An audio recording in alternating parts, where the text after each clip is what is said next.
Hello everyone, welcome back once again.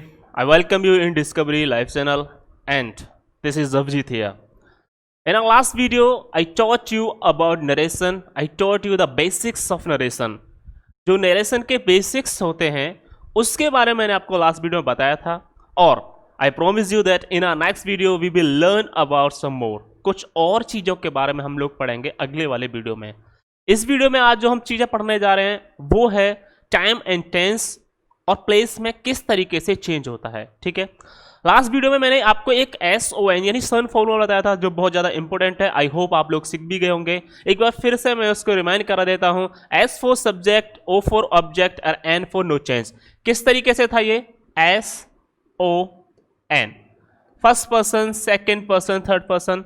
S को हमने subject माना था, O को हमने ऑब्जेक्ट माना था और N को हमने नो चेंज. ठीक है, फर्स्ट पर्सन ये 1 2 3 ये काउंटिंग नहीं है. This is indicating, this is noting first person, second person and third person.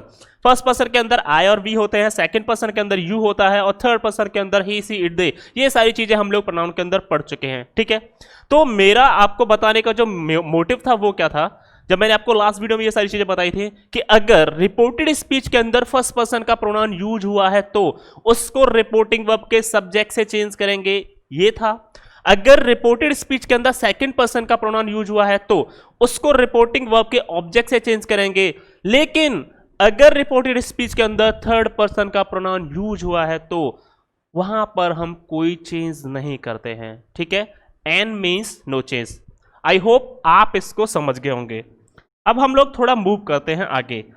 फिर मैंने आपको बताया था कि नेक्स्ट वीडियो में हम लोग कवर करेंगे कि टाइम, टेंस और प्लेस में किस तरीके से चेंज हो जाता है. सबसे पहले मैं बात करता हूं टाइम की और प्लेस की.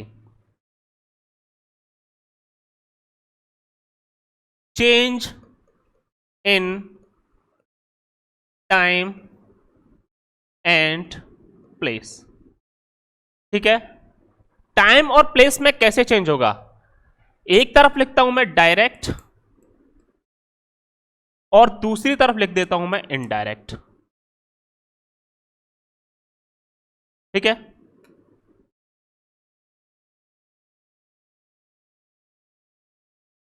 अगर डायरेक्ट स्पीच के सेंटेंस में यस्टरडे यूज हुआ है तो इनडायरेक्ट में जब उसको चेंज करेंगे द प्रीवियस डे में. किस में चेंज करेंगे? द प्रीवियस डे में या द डे बिफोर. इसमें भी हम चेंज कर सकते हैं. Got it. अगर डायरेक्ट स्पीच के अंदर टुमेरो यूज हुआ है तो इनडायरेक्ट में उसको हम चेंज करेंगे द फॉलोइंग डे.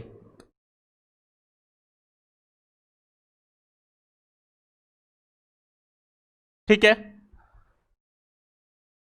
अगर लास्ट डे, मंथ या ईयर इस तरीके से अगर डायरेक्ट स्पीच में यूज हुआ है तो उसको, अब लास्ट को हम किस में चेंज कर रहे थे? प्रीवियस में. ठीक है, यानी यस्टरडे क्या होता है? बीता हुआ दिन, पीछे वाला दिन बोलते हैं ना, लास्ट डे की बात करूं मैं, दैट इज यस्टरडे. तो मैंने किस में चेंज किया था? उसको प्रीवियस डे में. तो अगर ऐसे ही यहां पर लास्ट डे, लास्ट मंथ या लास्ट ईयर की बात होती है तो उसको भी मैं प्रीवियस डे, ठीक है, मंथ या ईयर में चेंज कर दूंगा. Got it. एक और आता है नाउ.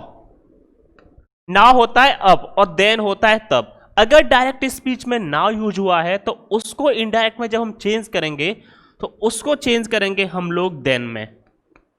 ठीक है, समझ गए आप लोग. कुछ और भी चीजें हमारे पास, जैसे नेक्स्ट है एक, अगर डायरेक्ट स्पीच में हियर यूज हुआ है तो उसको हम लोग देयर में चेंज करेंगे. ठीक है, हियर को किस में चेंज करेंगे? देयर में चेंज करेंगे. ओके,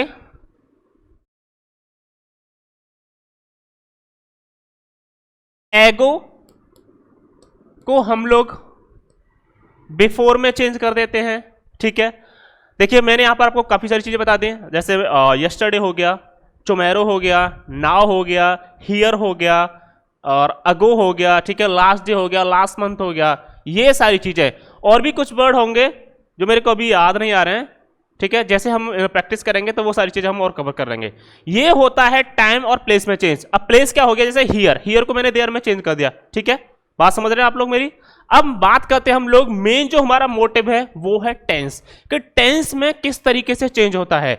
मान लीजिए डायरेक्ट स्पीच में अगर सिंपल प्रेजेंट टेंस है तो इनडायरेक्ट में जब उसको चेंज करेंगे तो कैसे चेंज करेंगे, यानी सिंपल प्रेजेंट को इनडायरेक्ट में चेंज करते समय हम लोग कौन से टेंस में चेंज करेंगे, ये है हमारा मेन मोटिव, ठीक है। तो इसको भी हम लोग यहां पर सीखने की कोशिश करते हैं। चलिए फिर शुरुआत करते हैं। थोड़ा सा मैं इसको और एडजस्ट कर देता हूं। अभी मैं लिखूंगा यहां पर चेंज इन टेंस।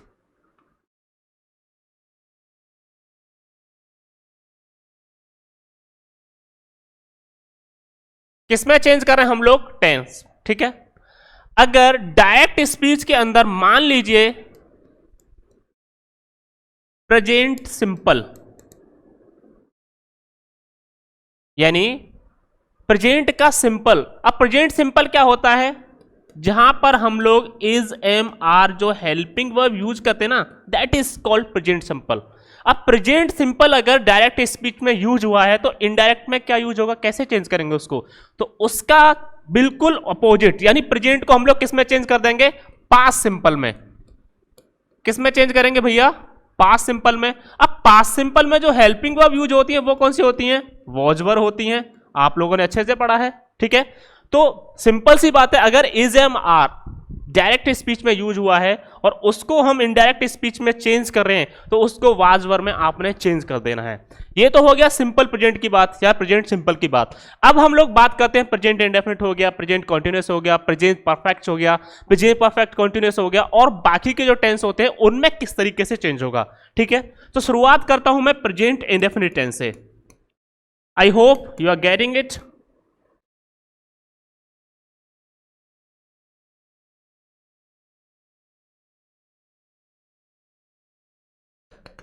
देखो प्रेजेंट इंडेफिनिट टेंस को हम लोग किस में चेंज करेंगे, पास्ट इंडेफिनिट में, ठीक है। यानी सिंपल सी बात है, जितने भी प्रेजेंट के होंगे उन सबको पास्ट में चेंज कर दो, चाहे प्रेजेंट इंडेफिनिट हो उसको पास्ट में, पास्ट इंडेफिनिट में चेंज कर देंगे। अगर प्रेजेंट कंटीन्यूअस है तो उसको किस में चेंज कर देंगे, पास्ट कंटीन्यूअस में चेंज कर देंगे। अगर प्रेजेंट परफेक्ट है तो उसको पास्ट परफेक्ट में चेंज कर देंगे। और अगर present perfect continuous tense use हुआ है डायरेक्ट स्पीच में तो इनडायरेक्ट में उसको किस में चेंज कर देंगे, पास्ट परफेक्ट कंटीन्यूअस टेंस में उसको हम लोग चेंज कर देंगे। तो यानी प्रेजेंट वाले जितने भी होते हैं उन सबको बिना कुछ सोचे समझे पास्ट में चेंज कर दो। अगर इंडेफिनिट है तो पास्ट इंडेफिनिट, अगर प्रेजेंट कंटीन्यूअस है तो पास्ट कंटीन्यूअस, अगर प्रेजेंट परफेक्ट है तो past perfect, as it is, ऐसे आगे हम लोग एंड सो एन हम लोग उसको करते रहेंगे, ठीक है। तो ये प्रेजेंट, अभी मैं कंटीन्यूअस की बात कर रहा हूं, अभी मैंने आपको बताया है अगर कंटीन्यूअस यूज हुआ है तो उसको हम लोग किस में चेंज कर देंगे, पास्ट कंटीन्यूअस में, ठीक है। अगर प्रेजेंट परफेक्ट है तो उसको हम लोग किस में चेंज कर देंगे, पास्ट परफेक्ट में, ठीक है। अगर ऐसे ही present perfect continuous tense use हुआ है तो उसको हम लोग पास्ट परफेक्ट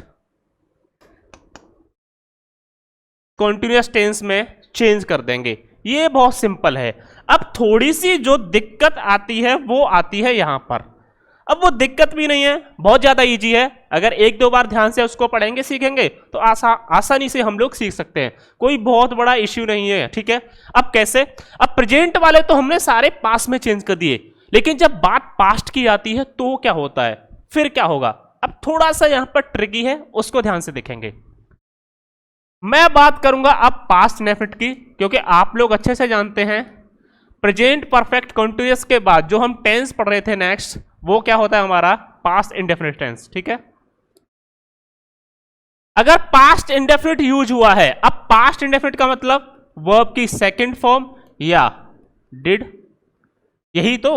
अगर मान लीजिए पास्ट इंडेफिनिट का टेंस जो हमारा वो सेंटेंस जो असर्टिव है तो हम लोग वर्ब की सेकंड फॉर्म यूज कर रहे थे, करते नहीं करते पास्ट इंडेफिनिट में। लेकिन अगर नेगेटिव है तो वहां पर हम लोग डिड हेल्पिंग वर्ब यूज करते हैं। तो अगर डिड या वर्ब की सेकंड फॉर्म यूज हुई है पास्ट इंडेफिनिट में, तो उसको हम लोग पास्ट परफेक्ट में किस में चेंज करेंगे? पास्ट परफेक्ट में। बात समझ में आ रही है? अब पास्ट परफेक्ट में हम लोग कौन सी हेल्पिंग वर्ब यूज करते हैं? हैड। यानी जब भी वर्ब का सेकंड फॉर्म और डिड कहीं आपको दिखे, समझ जाइए पास्ट इंडेफिनिट टेंस की बात हो रही है, और उसको इंडायरेक्ट में चेंज करते समय हैड में चेंज कर दीजिए। ठीक है, अब नेक्स्ट मैं मूव करता हूं पास्ट कंटिन्यूअस के बारे में। पास्ट कंटिन्यूअस को हम लोग चेंज करते हैं पास्ट परफेक्ट कंटिन्यूअस में। किसमें चेंज करते हैं? पास्ट परफेक्ट कंटिन्यूअस में। अब पास्ट कंटिन्यूअस में जो हेल्पिंग वर्ब यूज होती है वो क्या होती हैं? वॉज वर होता है और वर्ब की फर्स्ट फॉर्म में आईएनजी। यही तो होता है, मैं बाजार जा रहा था, I was going to market, was going, यानी वॉज हो गया हेल्पिंग वर्ब, गो की यानी हमने क्या बनाया उसको फिर प्रेजेंट पार्टिसिपल, यानी वर्ब की फोर्थ फॉर्म हमने यहां पर यूज की है। अब इसको हम लोग किस में चेंज करते हैं? पास्ट परफेक्ट कंटीन्यूअस में। अब टेंस में मैंने आपको अच्छे से पढ़ाया था कि पास्ट परफेक्ट कंटीन्यूअस में जो हेल्पिंग वर्ब यूज होती है वो कौन सी होती है? Had been. ठीक है, तो इसको हम लोग किस में चेंज कर देंगे? हैड बीन में। बात समझ में आ रही है?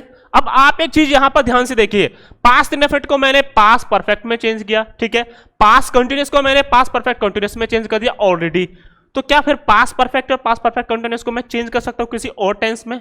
क्योंकि पास्ट को हम लोग पास्ट में ही चेंज कर सकते हैं, ऐसा तो नहीं कि मैं फ्यूचर में चेंज कर दूंगा इसको या प्रेजेंट में चेंज कर दूंगा, नहीं हो सकता। तो इसका मतलब ये हुआ कि जो पास्ट परफेक्ट और पास्ट परफेक्ट कंटीन्यूअस टेंस होते हैं उनमें कोई भी चेंज नहीं होता है, यानी डायरेक्ट से इनडायरेक्ट में चेंज करते समय पास्ट परफेक्ट को और पास्ट परफेक्ट कंटीन्यूअस को हम लोग चेंज नहीं करते हैं। बात समझ में आ गई? अब यहां से हम लोग मूव करेंगे किसकी तरफ? फ्यूचर की तरफ। ठीक है, अब ये तो समझ में आ गया होगा ना आप लोगों को कि देखो अभी हमने सिर्फ 6 सेंटेंसेस के बारे में बात, सिर्फ 6 टेंसेस के बारे में बात की है। प्रेजेंट के सारों हो गए, प्रेजेंट इंडेफिनिट हो गया, प्रेजेंट कंटीन्यूअस हो गया, प्रेजेंट परफेक्ट हो गया और प्रेजेंट परफेक्ट कंटीन्यूअस हो गया। उसके बाद मैंने पास्ट इंडेफिनिट को पास्ट परफेक्ट में चेंज किया और पास्ट कंटीन्यूअस को मैंने पास्ट परफेक्ट कंटीन्यूअस में चेंज कर दिया। ठीक है, बाकी के जो बचे हमारे कौन कौन से? पास्ट परफेक्ट और पास्ट परफेक्ट कंटीन्यूअस, उनमें कोई चेंज नहीं होता, यानी डायरेक्ट से इनडायरेक्ट में चेंज करते समय वो एज इट इज यूज होते हैं। बात समझ में आ गई? अब बात करते हैं हम लोग फ्यूचर की। अच्छा, फ्यूचर में जो हेल्पिंग वर्ब्स यूज होती हैं कौन सी? विल और शैल। आप लोगों को अच्छे से पता है भाई, फ्यूचर में जो हेल्पिंग वर्ब्स हम लोग यूज करते हैं विल और शैल, यानी आई और वी के साथ हम लोग विल सेल का यूज करते हैं, और बाकी के जितने भी अदर सब्जेक्ट नाउंस प्रोनाउंस कुछ भी होता है उसके साथ हम लोग विल का यूज करते हैं। सिंपल सी बात है। अब जब मैंने आपको मॉडल्स वर्ब के बारे में मॉडल्स वर्ब के बारे में पढ़ाया मैंने आपको कि विल और सेल ये मॉडल वर्ब्स होती हैं। क्या होती हैं? Modal verbs. और मॉडल वर्ब्स को हम लोग जैसे हम लोग परफेक्ट पास्ट में चेंज कर रहे थे ना, ऐसे यहां पर चेंज नहीं करेंगे कि अगर मैं फ्यूचर इंडेफिनिट को मैं फ्यूचर परफेक्ट में चेंज कर दूं या फ्यूचर कंटीन्यूअस को मैं फ्यूचर परफेक्ट कंटीन्यूअस में चेंज कर दूं, ऐसा बिल्कुल नहीं होगा। विल और सेल मॉडल वर्ब्स कहलाते हैं और मॉडल वर्ब्स को हम लोग अलग तरीके से यहां पर चेंज करते हैं। अब क्या चेंज होता है अब ये भी जान लीजिए आप थोड़ा सा। ठीक है, change in modal verbs. Modal verbs में क्या चेंज होता है? अगर विल यूज हुआ है तो उसको वुड में चेंज कर देंगे। ठीक है, सेल यूज हुआ है तो उसको शुड में चेंज कर देंगे। कैन यूज हुआ है तो उसको कुड में चेंज कर देंगे। अगर मे यूज हुआ है तो उसको माइट में चेंज कर देंगे। अगर मान लीजिए वुड शुड यही यूज हुए तो इनको भी चेंज करेंगे क्या? ऐसा तो नहीं वुड को आप लोग विल में चेंज कर दें और शुड को हम लोग सेल में चेंज कर दें, बिल्कुल नहीं, ऐसा बिल्कुल भी नहीं करना है। ठीक है, विल को वुड में ही करेंगे, सेल को शुड में करेंगे, कैन को कुड में करेंगे, मे को माइट में करेंगे। ठीक है, और मस्ट को हम लोग हैड टू में चेंज करते हैं। किस में चेंज करते हैं? Had to. ठीक है, बाकी और जो होते हैं ना, डेयर हो गया, नीड हो गया, आउट टू हो गया, वो एज इट इज यूज होते हैं क्योंकि उनमें कोई और चेंज नहीं होता। समझ में आ गया ना आपको? एक बार फिर से रिपीट कर देता हूं, मॉडल वर्ब्स में किस तरीके से चेंज होता है। विल को हम लोग वुड में कर देंगे चेंज, सेल को शुड में कर देंगे, कैन को कुड में कर देंगे, मे को मैड में कर देंगे और मस्ट को हैड टू में करते हैं, ठीक है। बाकी जो होते हैं वो एज इट इज, जो फॉर्म होता है उनका उसी फॉर्म में वो यूज होते हैं, कोई भी चेंज वहां पर नहीं होता। इस तरीके से हम लोग टाइम, टेंस और प्लेस में डायरेक्ट से इनडायरेक्ट में चेंज करते समय हम लोग कर सकते हैं, ठीक है। अब हम सीखेंगे how to change assertive sentences. जो असर्टिव, एडजेक्टिव जो आप लोग बोलते हैं, सकारात्मक वाक्य, ठीक है, उनको हम लोग कैसे डायरेक्ट स्पीच से इनडायरेक्ट स्पीच में चेंज करते हैं। तो आज मैं आपको थोड़ा सा असर्टिव सेंटेंसेस के बारे में बता देता हूं। Changing of assertive sentences. अब देखो, बहुत सिंपल सी लैंग्वेज में मैंने लास्ट वीडियो में आपको एक और बात बताई थी। अगर रिपोर्टिंग वर्ब हमारा प्रेजेंट और फ्यूचर में है तो रिपोर्टेड स्पीच के टेंस में कोई भी चेंज नहीं होता। पता है ना आप लोगों को, ये बात मैंने लास्ट वीडियो में बताई थी। चेंज कब होगा? सिर्फ जब रिपोर्टिंग वर्ब हमारा पास्ट में होगा। यानी रिपोर्टिंग वर्ब में अगर कोई पास्ट फॉर्म का वर्ब यूज होगा, ठीक है, पास्ट टेंस का वर्ब यूज होगा, तभी हम लोग रिपोर्टेड स्पीच के टेंस में चेंज करेंगे। हाँ, लेकिन प्रोनाउंस वगैरह में चेंज, चाहे कोई भी चेंज यूज क्यों ना हो, रिपोर्टिंग वर्ब में हमेशा यूज होगा, ठीक है। यानी प्रोनाउंस में जो हमने चेंज किया है सन फॉर्मूला से, वो तो जरूर होगा भाई। ऐसा नहीं है कि यहां पर रिपोर्टिंग वर्ब अगर हमारा प्रेजेंट और फ्यूचर में दे रखा है तो रिपोर्टेड स्पीच में बिल्कुल कोई भी चेंज नहीं होगा, टेंस में चेंज नहीं होगा। मैंने ये थोड़ी ना बोला है कि जो प्रोनाउंस यूज होते हैं उनमें भी चेंज नहीं होगा, उनमें तो भाई यूज होगा, लेकिन जो टेंस रहेगा उसमें चेंज बिल्कुल भी नहीं होगा। एक एग्जांपल से समझने की कोशिश करते हैं, ठीक है। मैंने एक एग्जांपल लिखा, my mother says to me, you are a good boy। एक बहुत सिंपल सा मैंने यहां पर डायरेक्ट स्पीच का सेंटेंस दिया है, ठीक है।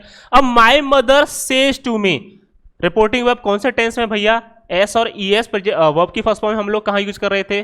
प्रेजेंट इंडेफिनिट में, ठीक है। तो यानी प्रेजेंट में हो गया। बेसिक सा मेरा जो कंसेप्ट है वो हम लोग उसको समझने की कोशिश करते हैं।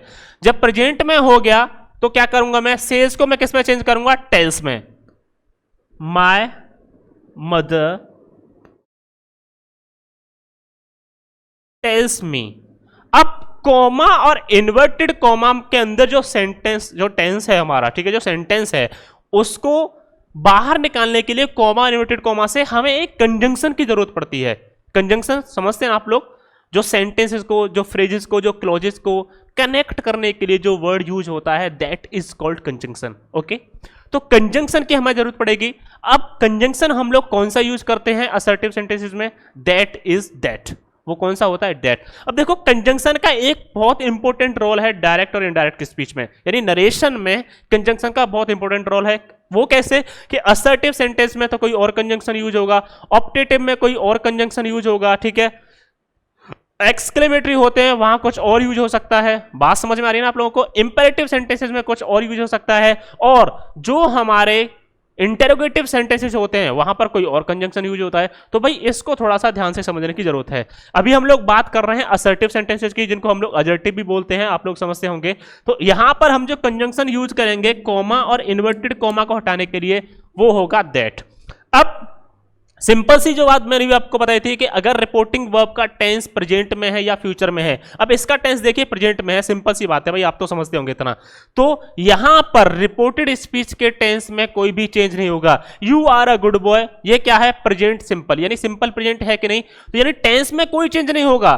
चेंज किस में होगा? प्रोनाउंस में। अब इसके अंदर देखिए सेकंड पर्सन का प्रोनाउन यूज हुआ है रिपोर्टेड स्पीच के अंदर, यानी सेकंड पर्सन का।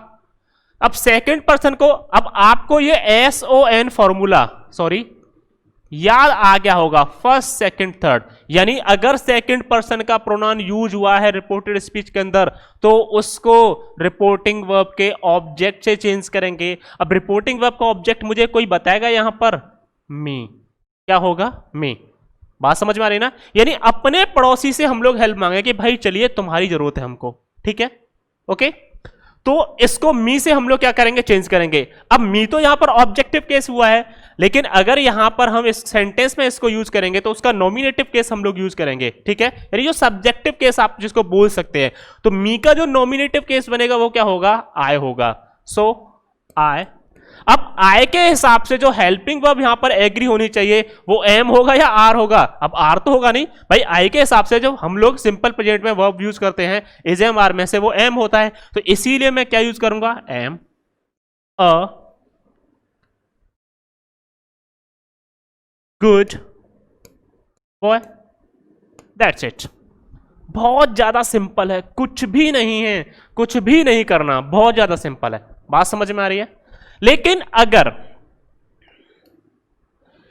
यहां पर मान लीजिए रिपोर्टिंग वर्ब हमारा पास में होता, यही सेंटेंस अगर मैं ऐसे लिखता, my mother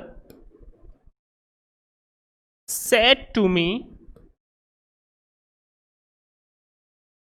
you are a good boy, ठीक है।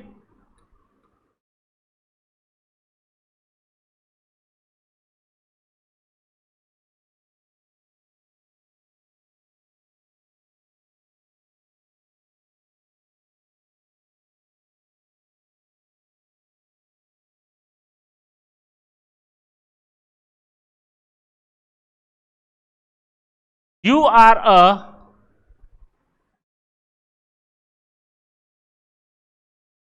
गुड बॉय, इसको मैं चेंज कर रहा हूं। अब यहां पर देखिए रिपोर्टिंग वर्ब हमारा किस में हो गया, पास्ट में। अब जब रिपोर्टिंग वर्ब पास्ट में हो गया तो रिपोर्टेड स्पीच के टेंस में चेंज होगा। टेंस में चेंज होगा कि नहीं होगा, मैं आपको पहले ही बता चुका हूं कि अगर रिपोर्टिंग वर्ब पास्ट में है तो रिपोर्टेड स्पीच के टेंस में चेंज होगा, अगर रिपोर्टिंग वर्ब हमारा प्रेजेंट और फ्यूचर में है तो रिपोर्टेड स्पीच के टेंस में कोई भी चेंज नहीं होगा। अगर रिपोर्टिंग वर्ब पास्ट में है तो चेंज कर देते भैया। अब माय मदर सेड टू को मैं किस में चेंज करूंगा, टोल्ड में, ठीक है। और जब टोल्ड में चेंज कर देंगे ना हम इसको, तो फिर हम लोग टू का यूज नहीं करेंगे, यानी टोल्ड के बाद सीधे हम लोग ऑब्जेक्ट की तरफ जाएंगे, माय मदर टोल्ड मी। अब कॉमा इन्वर्टेड कॉमा को हटाने के लिए कंजंक्शन मैंने क्या यूज किया, दैट। अब कॉमा इन्वर्टेड कॉमा हट गया, अब सेकंड पर्सन का प्रोनाउन यूज हुआ है, इसको हम लोग किससे चेंज करेंगे, ऑब्जेक्ट से, तो क्या हो जाएगा, आई। अब देखो प्रेजेंट सिंपल को हम लोग किस में चेंज कर रहे थे, पास्ट सिंपल में। अब आई के साथ जब पास्ट सिंपल में हम लोग चेंज करेंगे, यानी इजेएमआर को हम लोग वॉज वर्ब में चेंज कर रहे थे। अब आई के साथ कौन सा हेल्पिंग वर्ब यूज होता है ये आपको अच्छे से पता है, इसकी मुझे बताने की आपको जरूरत नहीं है, ठीक है। I was a good boy. इस तरीके से हम किसी भी टेंस, किसी भी सेंटेंस को इजीली चेंज कर सकते हैं। बस जो छोटी सी बेसिक सी चीजें हैं वो हमें याद रखनी है कि रिपोर्टिंग वर्ब का टेंस क्या है। अगर रिपोर्टिंग वर्ब का टेंस प्रेजेंट और फ्यूचर है तो हम लोग रिपोर्टिंग वर्ब के टेंस में, रिपोर्टेड स्पीच के टेंस में कोई भी चेंज नहीं करेंगे। अगर रिपोर्टिंग वर्ब हमारा पास्ट में है तभी हम लोग रिपोर्टेड स्पीच के टेंस में चेंज करेंगे। प्रोनाउंस में चेंज किस तरीके से होता है ये मैं आपको अच्छे से बता चुका हूं, सन फॉर्मूला को आप उसको अच्छे से स्टडी करिए, आप भी सीख जाएंगे, ठीक है। अब यहां से आगे नेक्स्ट जो भी चेंजिंग होंगे या जो भी चीजें और हम आगे यहां से आगे नेक्स्ट वीडियो में इन सारी चीजों को बढ़ाएंगे, ठीक है। I hope you will like the video. If you like the video, just share it, just subscribe the channel and go for it. Have a good day. Take care. Keep learning.